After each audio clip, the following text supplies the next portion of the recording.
When I was a kid, my mom would always do something called room inspections to make sure that our bedrooms were neat and clean.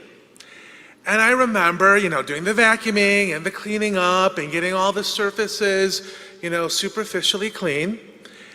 And my room looked immaculate to the untrained eye. You know what I mean? At first glance, it looked perfect. But don't look too closely. I didn't vacuum under the bed at all. There was dust still everywhere. And God forbid someone would open up the closet doors, because once those doors were opened, the beast was unleashed.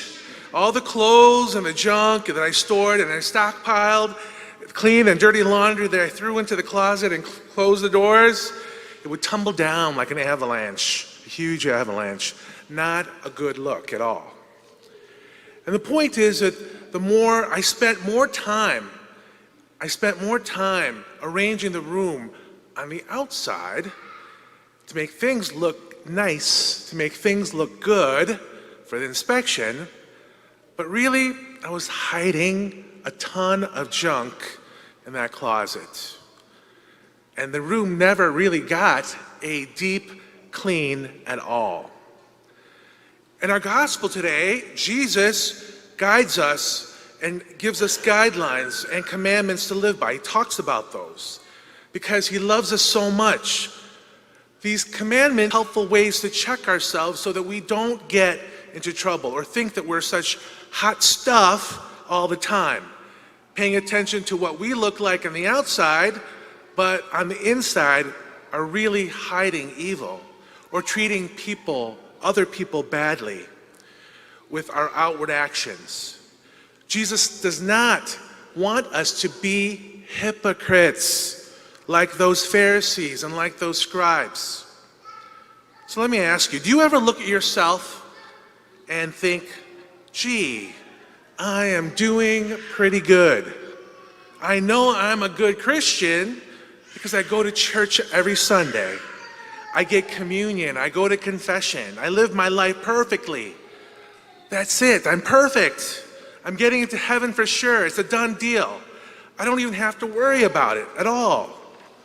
Or maybe we think to ourselves, oh, it is so sad that my family doesn't get it.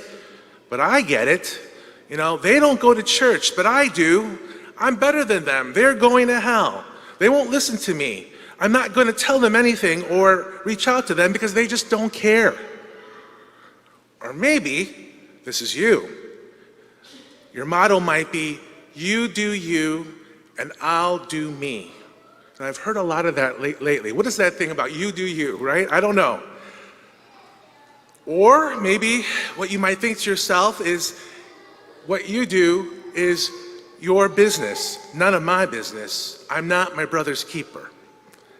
Well, what I say to that is, good luck with that. All of these things that I just mentioned, all these above statements that I had just mentioned, are not helpful to Jesus. All of those attitudes are not helping in Jesus' mission to help bring conversion to sinners. That's what Jesus' mission was. That's why he rose to dead. He wanted people to convert their lives so that they can make it to heaven, practicing a life of holiness. The kingdom of God is for all, and we are all our brother's keepers. We need to speak the truth always, all the time with love, and help one another instead of judging one another. All that stuff I was talking about is very judgy, right? Trying to force kind of our attitudes or opinions, trying to make people do what we want them to do, beating other people down. That's the other end of the spectrum. And that's not the way to go. It is one of these both and situations. We need to care, but we need to care for each other in a loving way. To tell them the truth, that Jesus is the way, the truth, and the life, and say it in a way that is encouraging, that is transformative, that encourages conversion of the heart. All of us, you guys, are sinners.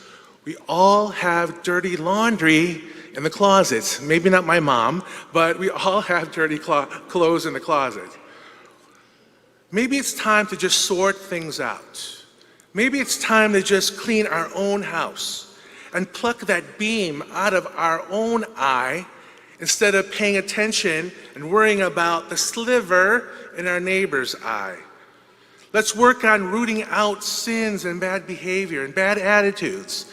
Let's work on clearing out sinful pride in our hearts, that pride that leads to all sins. What Jesus tells us today is from pride within our hearts come evil thoughts, unchastity, theft, murder, adultery, greed, malice, deceit, licentiousness, envy, blasphemy, and folly. Jesus tells us that sins start in the heart and that these evils come from within and defile us, not from the outside. So we need to be constantly doing these gut checks, what I say, gut checks to ourselves and try to master our Christianity, because the key to mastering Christianity is one thing, to give everything up to God, to work on the virtue of humility, which is the antidote to pride, relying completely on our God, to trust God with everything, you know? Jesus tells us that in order to enter into heaven, we are to be like children. Now, he doesn't want us to be like, childish, babyish. He wants us to be like these kids who know who their parent is, who know who their good parent is, and trust completely in them. He wants us to have that type of heart and trust in him. And we should be telling God, Lord, not my will be done, but your will be done. That's the answer to pride, because pride is that you want your will to be done all the time. But if you can say, not my will, but your will, Lord, that's the ticket. God's will is what we need to be good, and trusting in him. Just follow his commandments and do good, help other people, and trust in him. That's the ticket. And don't forget to clean out your closet.